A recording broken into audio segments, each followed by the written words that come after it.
had an awesome day today in Creemore, and there are some that might say that, oh, that must be a tougher area for you, but I did not find that in the least. First of all, I started off the day, because it is September 11th, I went to the cenotaph ceremony that was in Creemore, and it was great. It was put on by the firefighters there, and it was a small ceremony, and it was very dignified, and we took that time to acknowledge what had happened back in 2001 on September 11th. From that point, I had a chance to meet people there, and then I had a chance to meet people downtown, going into the businesses, but also traveling with somebody who is a very loyal supporter there who was introducing to me.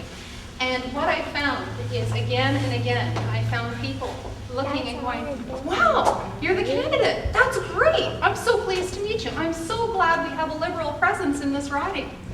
Because those are the voices of people who maybe not like us, have not been here perhaps all that long. And there's been that message out there that this somehow isn't going to be a winnable riding.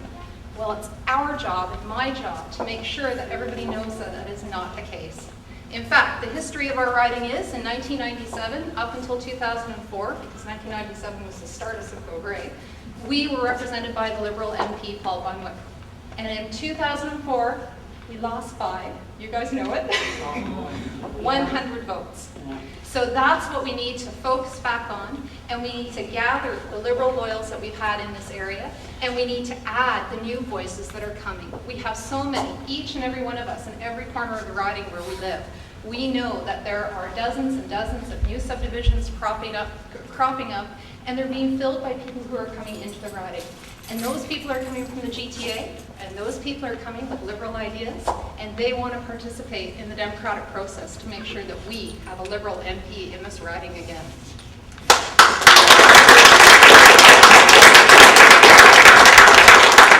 So that's my message after today, is that we can't stop short of any kind of missed message. For example, actually, this is, I've got a few props. Being a teacher, right? I've got a few props with me here.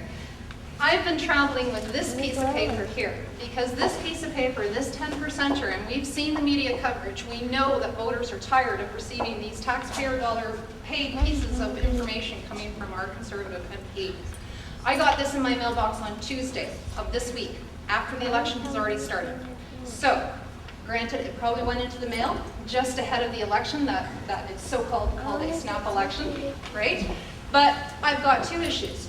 One is that we are tired of using taxpayers' money to pay for this kind of thing, because this is not reporting on what the government is doing. This is campaign material. The other thing that I take issue with is in there is a lie about our leader. It's a lie saying that he will take our child care benefit away. And unfortunately, sometimes this is the only message that gets to somebody's door, because people get this in the mail, courtesy of our taxpayers' dollar, and they haven't had a chance to get to the news that day and find out that this has been refuted. So that's been the message that I've been sharing out there too. We'll take it away through the greenship benefits. The child care code, we're actually going to end up doubling it. $350 per child because of the greenship plan, on top of existing benefits. We have never said we will take this away. On top of those existing benefits, and even further assistance for the lower income families that need it, courtesy of the greenship plan.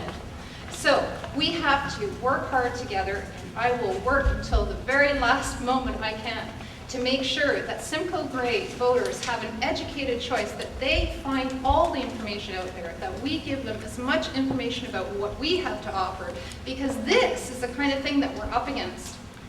This is what I hand out. Information about what we have to offer. Negative campaigning? No. It's what we have, what we can direct people to, and then we can answer the questions so that they can make their own choice about who they want to vote for. And the other piece that I walk with is this, a candidate card with information about myself. Because when people ask me, what do you have to offer? I can say I have experience. It's a completely different kind of experience than my opponent, but it's the experience of being a neighbor, living, working, raising my family, my children here in the riding. I am like every voter in this riding, and I want a strong, safe plan that will ensure that our environment will be left in good shape for the next generation.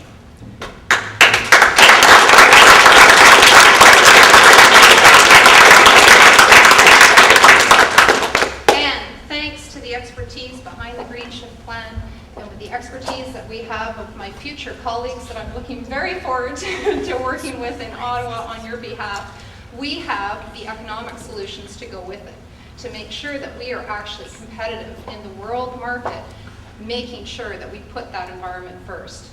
So I'm going to leave that kind of thing towards you, Michael, and just say that I'm thrilled that you're back in Simcoe-Grey. And it's a strong message that they have sent so much of the national support out our way, because this is a riding to watch, and this is a winnable riding.